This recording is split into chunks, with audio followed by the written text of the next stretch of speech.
So with the recent announcement of the Samsung Galaxy S4, one thing that became really apparent to myself was the lack of mention of hardware specification.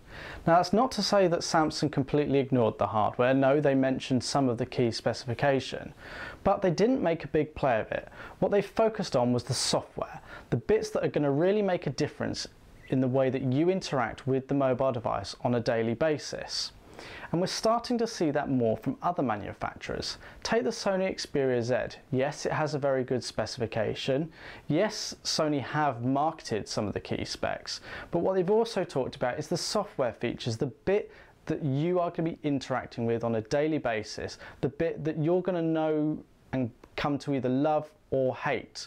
The hardware in smartphones, a bit like computers and laptops, is starting to even out. There is less difference between the hardware specification.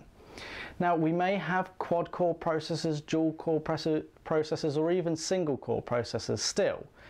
Now you may want the quad-core, you may want the dual-core because you are a power user, and that's fine, but there comes a point where the things that you're doing on the phone don't use all the resources or the power that the phone has to offer. So there are many users of quad-core enabled smartphones out there that really 90% of the time are using the power of perhaps a dual-core processor even though they've got a quad-core processor in their phone. So that's why specifications are starting to become a little less important, because the cost of components have come down, that it is more cost effective now to put dual core or quad core processors in, but there's little difference between an HTC quad core or a Samsung quad core processor or whatever manufacturer it is, and the bits that really get you are the software. And that's why the iPhone has had so much success, because the software works, people interact with it, it's simple to use. It might be dated now and it might not be as cutting edge as some of the stuff from Samsung, HTC or Sony, but it works, and that's important with software.